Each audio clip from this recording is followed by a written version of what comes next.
Eu me chamo Osmundo Pinho, sou baiano, natural de Salvador, antropólogo de formação, estudei em Campinas, trabalhei no Rio de Janeiro há alguns anos, tive duas experiências muito marcantes nos Estados Unidos, no Texas, em Austin, trabalhando no programa de África e Diáspora, e foi muito importante a relação, o diálogo com os colegas no Texas, o professor João Vargas e outros colegas afro-brasileiros com os quais até hoje eu tenho um diálogo muito profundo, não?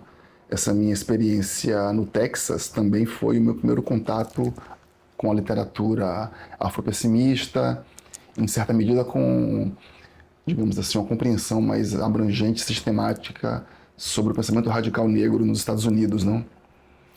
Mais recentemente, em Nova Orleans, minha experiência na biblioteca latino-americana da Universidade de Tulane foi também incrivelmente enriquecedora e abriu para mim tem aberto para mim uma nova área de investigação, de estudos ligada a representações visuais, a produção imagética, em conexão, obviamente, com o próprio esvaziamento ontológico da pretitude, não? E o lugar do corpo negro fungível como matéria sobre o qual se inscrevem significados antinegros.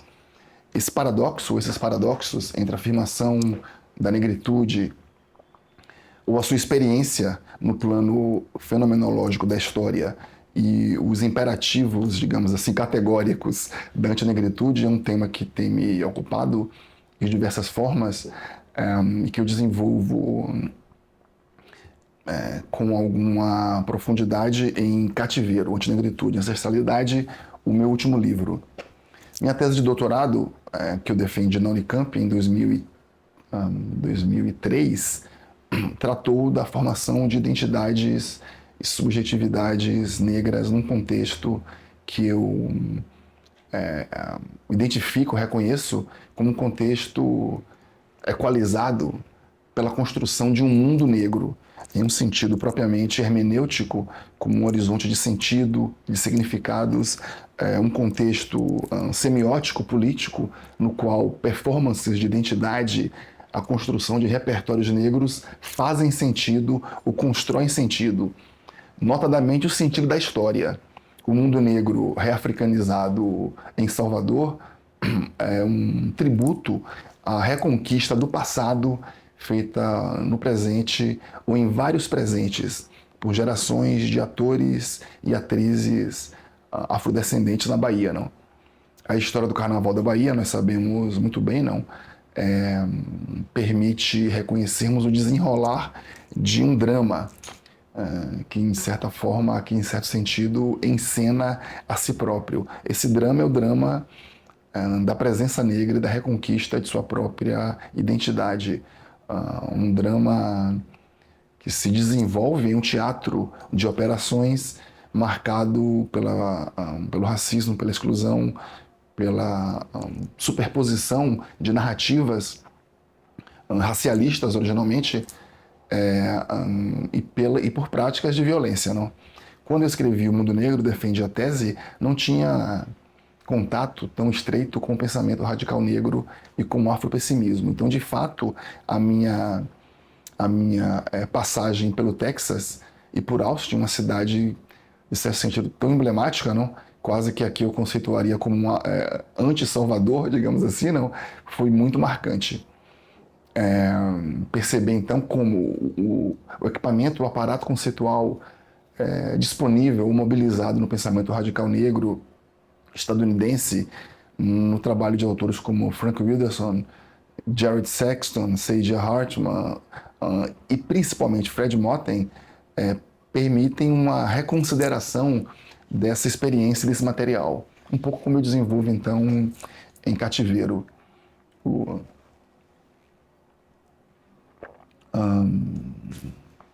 A relação entre música, identidade, performance e existência, obviamente, é central para a diáspora africana, não? De muitas formas.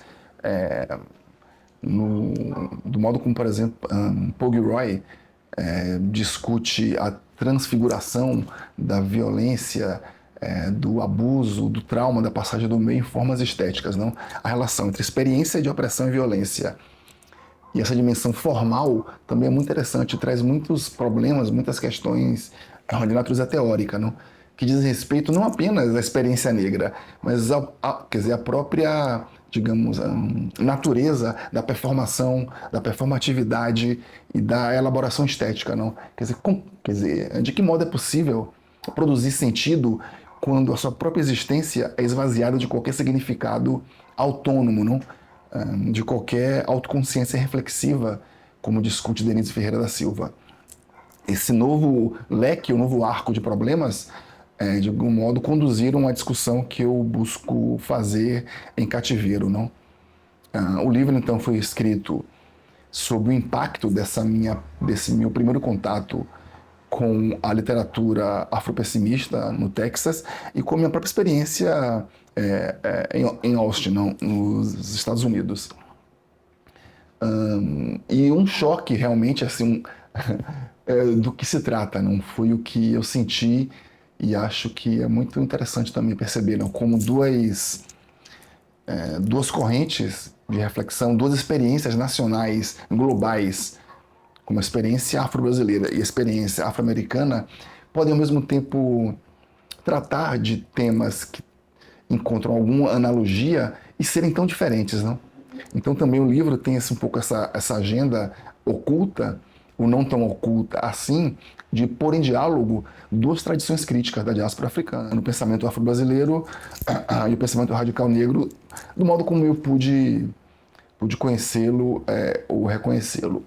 O choque, o impacto principal para mim no Texas e que se desdobrou ao longo do trabalho que eu desenvolvi em Cativeiro tem a ver justamente com a equação que faz Frank Wilderson e outros tantos entre a posicionalidade do escravo, da escrava, e a posicionalidade negra na modernidade ou no mundo antinegro. E isso é muito chocante para nós no Brasil, como eu discuto em Cativeiro, não apenas porque há toda uma elaboração política, toda a construção de um imaginário, de uma retórica, políticas, artísticas também, não, que buscam deslocar a figura do escravo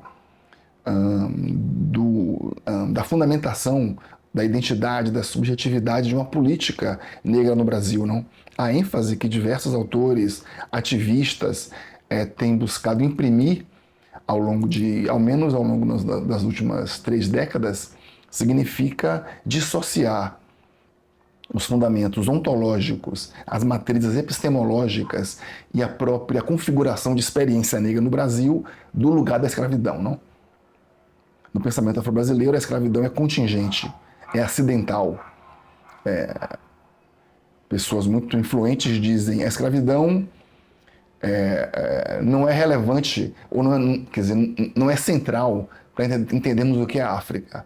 A África e suas culturas têm tradições milenárias de 5.000, 8.000 anos, não? Então, por que apenas um período de 4 séculos, 350 anos é tão relevante, não?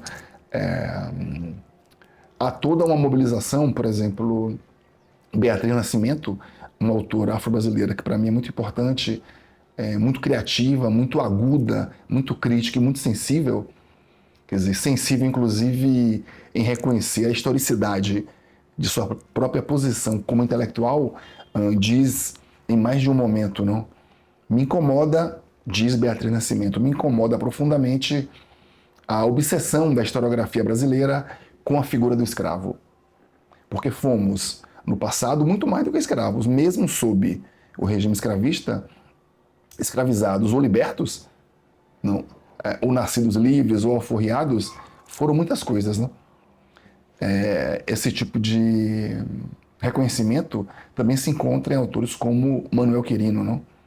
Que diz africanos, escravizados ou não, construíram tudo que hoje chamamos de Brasil. Construíram as fundações materiais, calçaram as ruas, erigiram as igrejas, pavimentaram as estradas, plantaram a cana, guerrearam nas guerras. E também do ponto de vista imaterial, construíram a cultura, o significado, a culinária, a arte, não? Um conteúdo que hoje reconhecemos como nacional. Também aparece em Edson Carneiro, não? Que também critica a redução do africano ao escravizado. Então Beatriz insiste. Por que insistência da historiografia, da sociologia brasileira em alguma medida, não?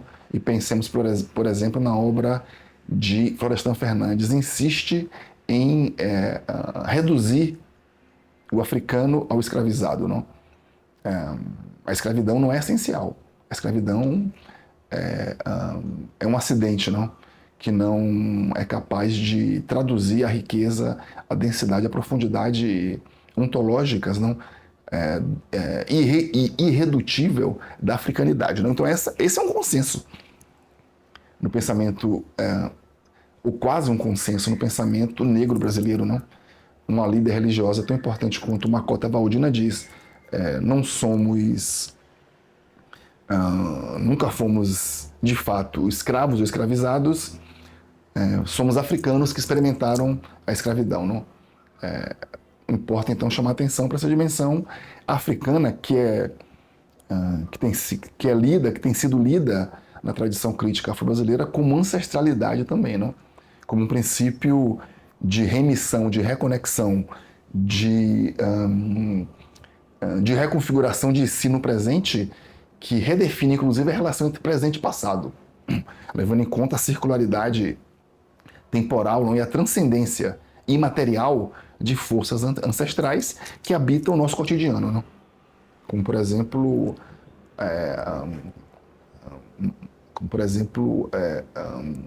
articulado, manifestado nas religiões de matriz africana, no candomblé, na macumba e em outras tantas. Ora, quer dizer, como considerar essa percepção tão forte, tão presente no pensamento afro-brasileiro diante da afirmação categórica de Wilderson e outros tantos da centralidade da morte social, não?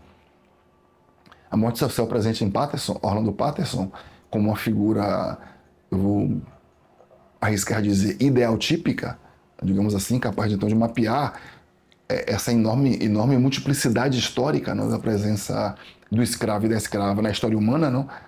Traduzida por Wilderson como uma figura metafísica, não?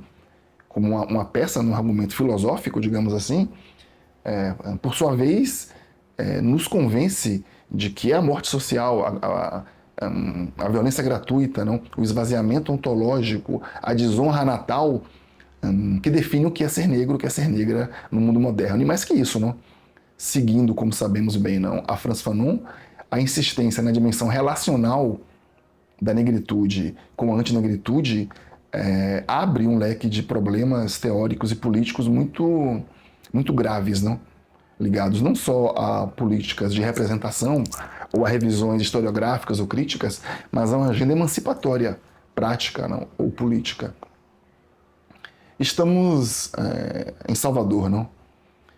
Chamada por Manhaninha de Roma Negra, a cidade no Brasil que não tem o maior percentual absoluto de pessoas negras, mas que proporcionalmente e imaginariamente é a capital negra ou africana do Brasil, não? E não é de hoje. Não. Nas narrativas dos viajantes europeus no século XIX, a afirmação de que Salvador é uma África nas Américas é um clichê, não? Está presente em praticamente todos os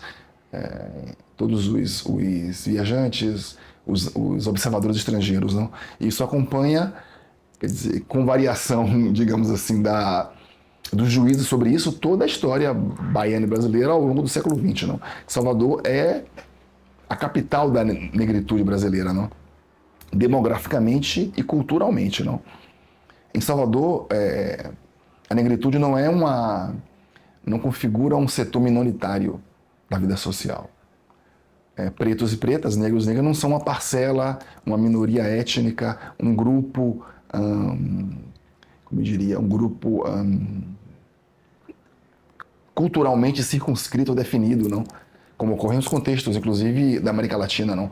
Onde há uma identificação muito étnica, muito territorial. Em Salvador, ou mesmo no Brasil, em Salvador, pretos e pretas são povo baiano, são povo da cidade, não? O que não quer dizer que não haja brancos na cidade, não? Que não haja espaços de branquitude, que não haja poder branco, que não haja fundamentalmente antinegritude.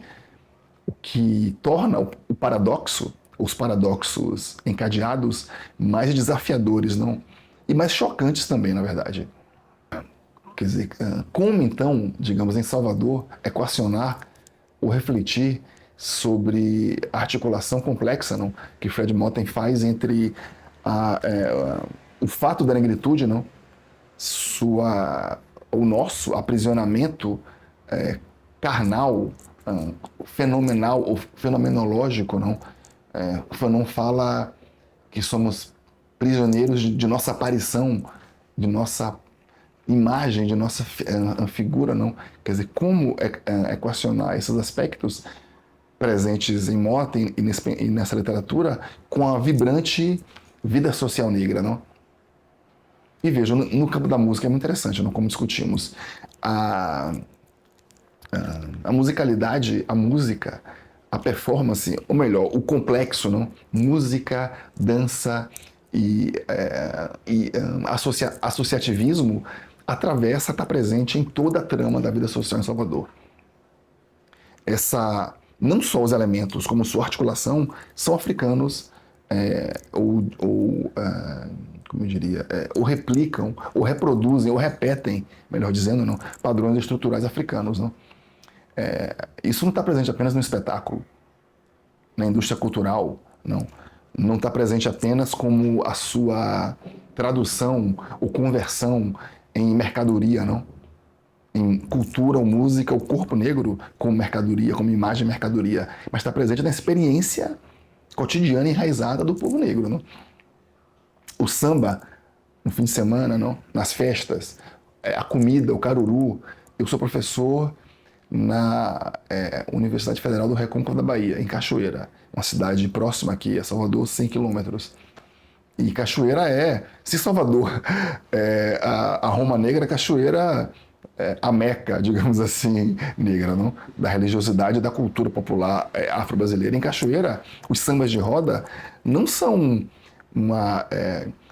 não fazem parte de uma dimensão separada da vida social. Ou não faziam, talvez, não? Antes de sua espetacularização. Fazem parte da trama do dia a dia, não? Quer dizer, eu digo isso para ressaltar que a vibração inventiva, auto-inventiva, a vibração fugitiva da vida social negra funde ou articula, digamos assim, formas sociais de existência coletiva com a sua própria simbolização, não? Com sua própria forma. A forma cultural negra está presente na vida social negra. Ora, como que isso pode conviver com a antinegritude, não? Com a morte social, com o esvaziamento ontológico, com a opacidade, não? Negra?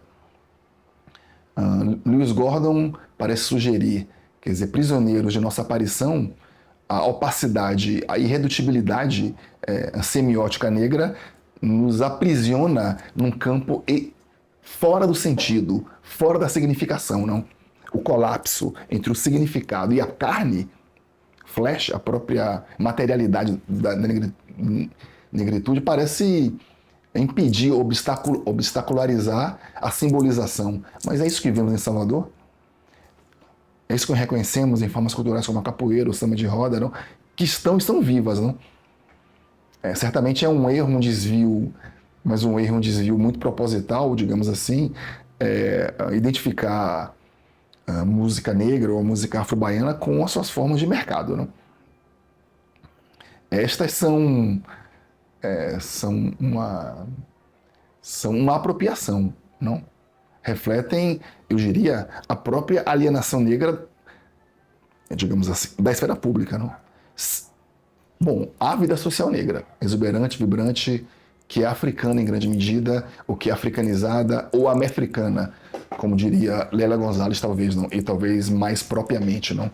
Formas culturais negras amefricanas, que são vivas socialmente. Entretanto, a existência social negra no Brasil se encontra alienada da esfera pública, não? Se encontra definida por uma negação da pessoa do homem negro, da mulher negra, não? Como mais uma vez Beatriz Nascimento diz. Beatriz diz em certa altura: o grande drama não é o drama econômico. E ela falava com relação à escravidão, ao modo de produção escravista racista colonial. O grande drama não é o drama econômico, apesar de ser um drama, no passado como hoje em dia, não? A pobreza, a despossessão são dramas reais e concretos. Não? Mas ela diz, o drama real é o não reconhecimento da pessoa do homem negro. Não? O não reconhecimento de sujeitos negros como participantes da polis, da comunidade política, da comunidade humana, não? Quer dizer, a desumanização negra correspondente à escravização, à violência gratuita, ao desenraizamento, à alienação natal, à morte social. Como pode conviver com formas expressivas negras, vibrantes e culturais? Como a pessoa negra que não se encontra, não se reconhece no aparato burocrático do Estado, pode se reconhecer na performance. E isso também é um ponto que eu busco desenvolver, então, em Cativeiro. Não? O livro foi sendo escrito ao longo de uma série de intervenções, de debates ou diálogos que eu fui realizando ao longo dos anos. Eu estive no Texas por um ano, em 2014, e logo após o meu retorno, como é que eu vou dizer, assombrado por todo esse debate e essas ideias, busquei refletir a partir de oportunidades diferentes um pouco, como essas tensões, não, que eu acabei de desenhar agora entre duas tradições críticas afrodiaspóricas, podiam conversar para enfrentar determinados problemas ou objetos críticos teóricos. Não? Então, primeiro discuto justamente no livro o pensamento afro-brasileiro e a ideia de pessoa do homem negro. Não? O escravo, a pessoa, o sujeito, como é possível, e como o pensamento de Beatriz Nascimento, de Lélia Gonzalez, de Abdias do Nascimento, conversa ou interage com a obra de Frank Wilderson e outros autores.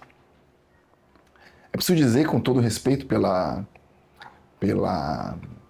história de luta, de resistência, pela experiência não, social, pela enorme criatividade do povo afro-estadunidense, que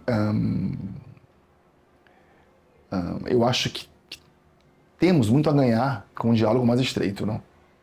Eu acho que o entendimento do que é ser negro no mundo depende de uma intensificação dos diálogos críticos entre populações negras das duas maiores nações escravistas das Américas, os Estados Unidos da América e o Brasil. Não?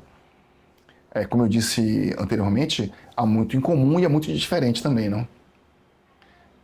E uma das diferenças tem a ver justamente com o significado da escravidão.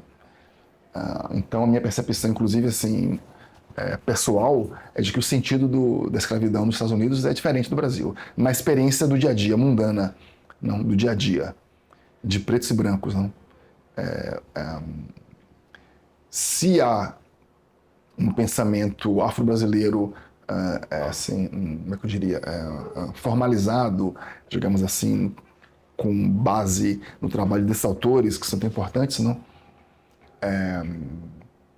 Essa percepção da centralidade da África e da ancestralidade, essa percepção também é a percepção vernácula, eu diria, de fato, do senso comum.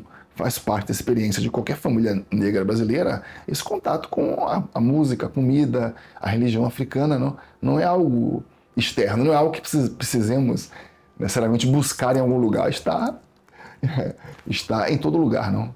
Na Bahia, em Salvador principalmente. Não? E não sei se é do mesmo modo nos Estados Unidos. Não? Ou de que maneira a relação da negritude estadunidense com a África encontra outras mediações. Não? E acho que isso explica também um pouco as diferenças do pensamento crítico, talvez. Não? Então, um dos capítulos do livro busca desenvolver e discutir essas questões. Outro capítulo do livro está bastante baseado em nosso trabalho de pesquisa, bastante antropológica, assim, não? Desenvolvido em Cachoeira e na sua região, sobre a relação entre música popular negra e masculinidade negra. Não? Um trabalho que eu desenvolvia já anteriormente, meu interesse sobre masculinidade começou já durante o período de meu doutoramento, não? Mas se desenvolveu mais recentemente, depois que eu voltei para a Bahia em 2008 e comecei a trabalhar em Cachoeira, na Federal do Recôncavo. Nós criamos um projeto multidisciplinar, mas com uma ênfase forte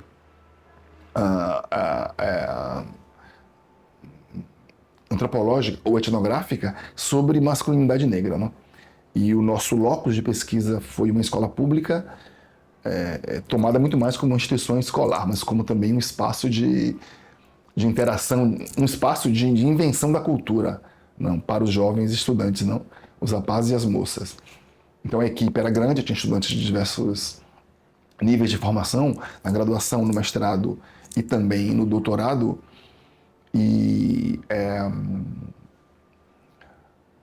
Quer dizer, e a música popular, o pagode baiano, para mim particularmente, foi o tema de interesse, não? Escrevi um pouco sobre isso. Um artigo, talvez assim, mais de fundo, está presente em um livro que eu organizei com o professor João Costa Vargas, chamado justamente Antinegritude. E a maneira como, muito brevemente, como discuto o pagode baiano, não como um gênero de mercado, não? Ou não meramente como um gênero de mercado, ainda que a relação da experiência do pagode faça interface com o mercado, não? Mas o pagode tomado como uma performance, não? Como o pagode, e através do pagode baiano, os jovens negros poderiam sair de si para construir a si próprios, não? De certa forma, isso tem a ver com a dimensão, com a relação com o mercado, a materialização e com o debate de Motten, não? A gravação, o registro da experiência social negra, tal como plasmada por meio do pagode baiano e de categorias êmicas, vernáculas, como putaria e tiroteio, permitem então essa objetivação que é paradoxalmente um caminho para a própria subjetivação negra, não? O debate sobre isso nós conhecemos e se refere, por exemplo, ao modo como Judith Butler lê Foucault para falar de sujeição e subjetivação como, digamos assim, duas faces da mesma moeda, não? Intrinsecamente conectadas a estruturas tais quais justamente o mercado e o Estado, que no Brasil ou no Ocidente são fundamentalmente antinegras. E isso desdobra, mais uma vez, o nosso paradoxo, não? O mercado, por exemplo, como ele aparece na forma da indústria cultural ou do registro audiovisual ou fonográfico, baseia-se, obviamente, em uma expropriação ou alienação, ou no mínimo, nessa separação, não? O corte, não? Seccionamento, nessa quebra, não? Entre a experiência irrepetível, performática, como, por exemplo, no pagode, no samba de roda, e sua captura em um registro, não? Que, ademais, torna-se uma mercadoria, não? Com valor de troca vendável. A duplicação da experiência como signo e como mercadoria é intrínseca, nesse caso, é a própria formação subjetiva do jovem, não? Então, a contradição, a tensão, está no coração do mesmo processo de construção de si. O mesmo com relação ao Estado, não? E por Estado, nesse contexto do recôncavo, da juventude negra em Cachoeira, nós reconheceríamos principalmente ou fundamentalmente a polícia e a escola, não? A escola pública, mais do que outras, não? Como um espaço, de certa forma, como eu diria, de destruição, digamos assim, da criatividade, da inventividade negra. Uma pesquisadora que trabalhava conosco insistia sempre sobre como a escola negava a cultura popular vibrante no entorno, não? Negava a experiência popular, viva, negra, existente realmente no contexto cultural e geográfico da região, em benefício de um currículo padrão, não? E mais do que isso, da imposição daquilo que Pierre Bourdieu chamava de arbitrário cultural, não? Ligado, inclusive, a uma exis corporal, um hábitus incorporado e vivido na disciplina. O que era interessante e rico, obviamente, era como os jovens se insurgiam, se rebelavam, não? De um modo fugitivo contra essas imposições estatais plasmadas na instituição escolar. A polícia, eu acho que não preciso me alongar sobre como a polícia, ao mesmo tempo, assedia, violenta a juventude negra, mas forma também a sua própria subjetividade, não? O embate violento, a presença das armas, o corpo caído no chão, forma a experiência e a subjetividade da juventude negra. O mercado, o Estado, a violência, a polícia, a escola são um complexo, uma constelação antinegra embutidos na própria formação da negritude e da subjetividade masculina juvenil, o que aparece o tempo inteiro na música, não? Nas canções, não apenas em seu conteúdo, mas em recursos plásticos ou estéticos, como a sirene da polícia que acompanha as canções de pagode, na coreografia e o que é mais importante para mim, não? No próprio ato coletivo do paredão de pagode, não? Tão demonizado, tão perseguido, tão assediado pelo Estado, não? Como sabemos. O paredão de pagode é o lugar, digamos assim, fugitivo, não? De transvaloração de todos os valores, não? Um limite experimental para a experiência negra subjetiva, não? O locus de convivência e articulação de seres abjetos, opacos, irredutíveis, não? Inassimiláveis. Não? O bandido, não? O ladrão, a puta, o viado, não? E outras personagens que presente nessa cena, não? Coreográfica e performática do pagode baiano. Então esse, por exemplo, foi um dos temas ou objetos que discuti tentando equacionar as duas tradições críticas.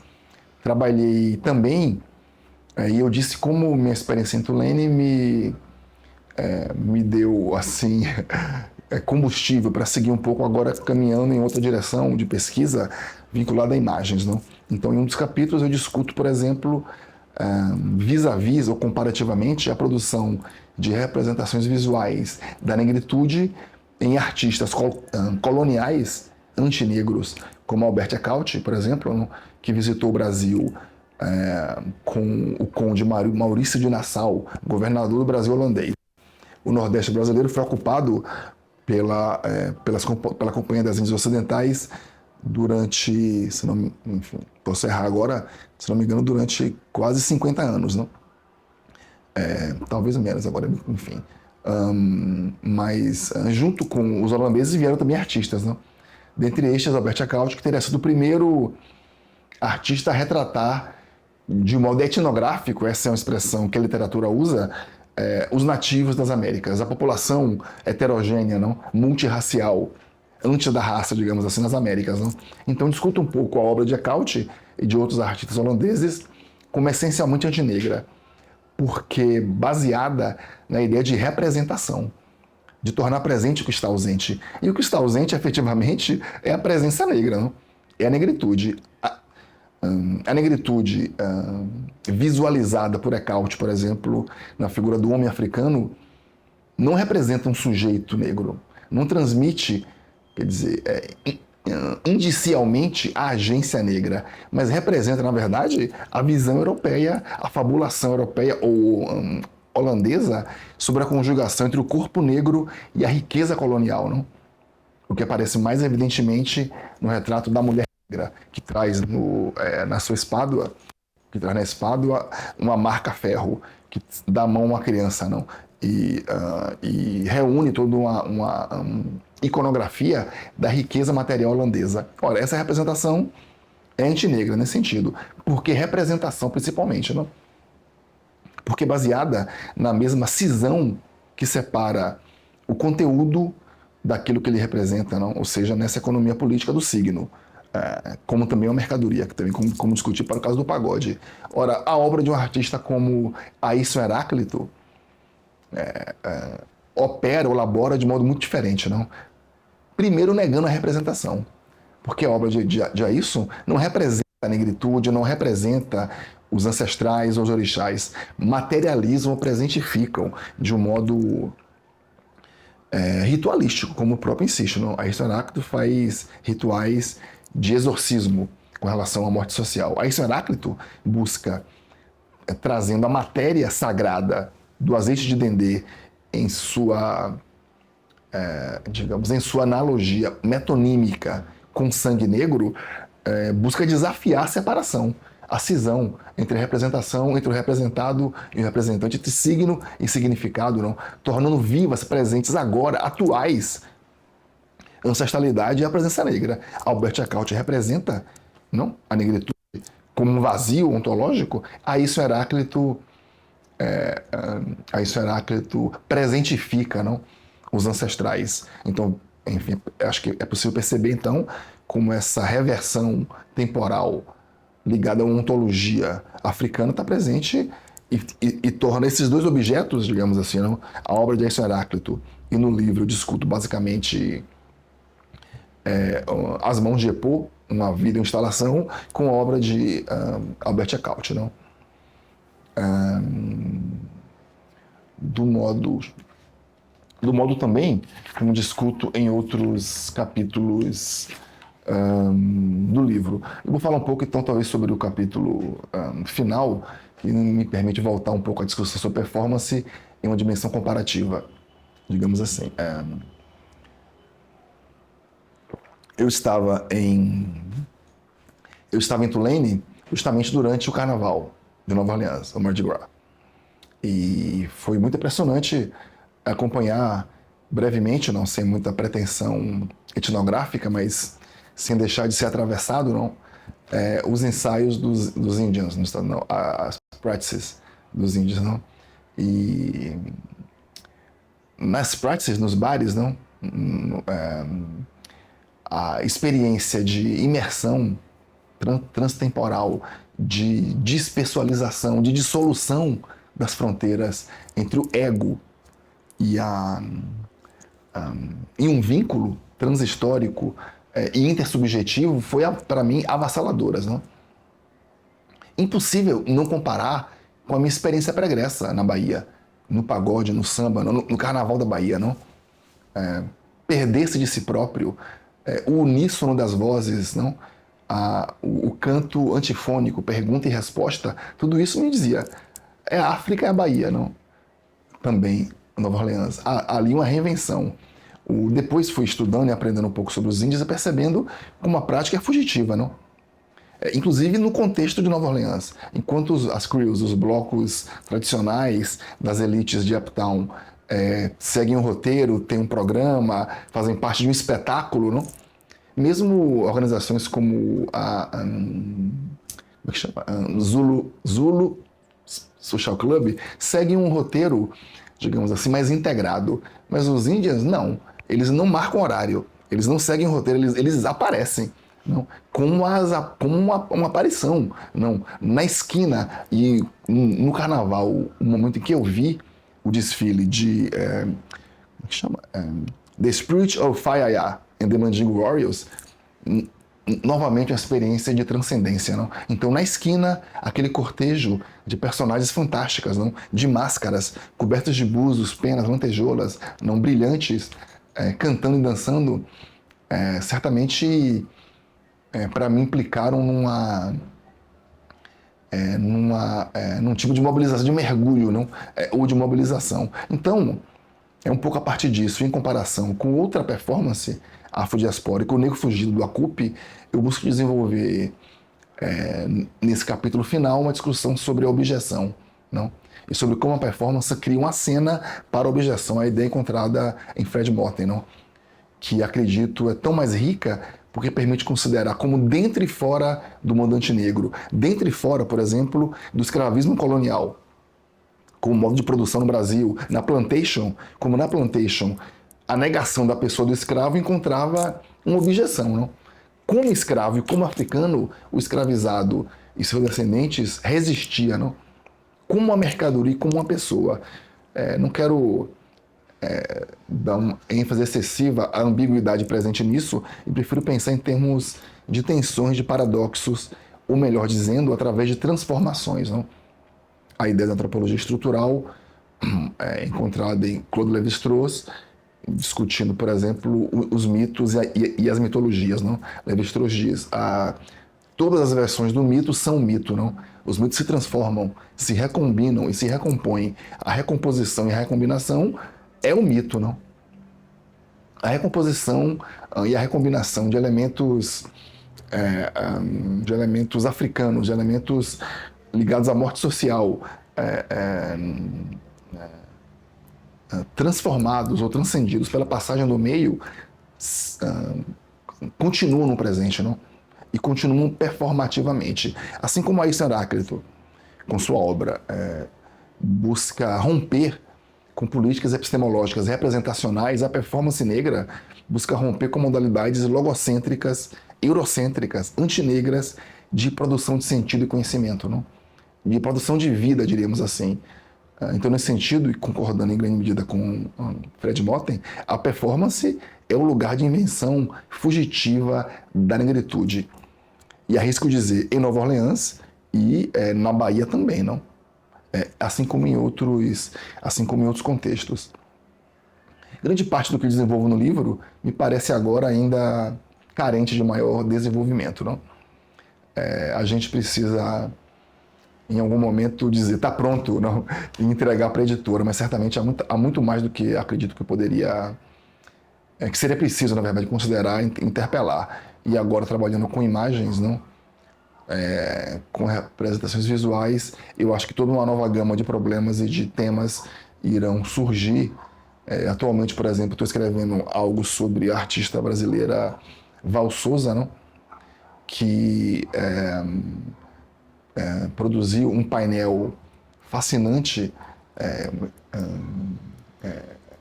hiperbólico, não? Sobre imagens de mulheres negras chamada Vênus, não? Do qual Val Souza visita diversos estereótipos ou clichês de mulheres negras. Então seriam novos capítulos de meu trabalho. E acho que podemos ficar. Tá bom.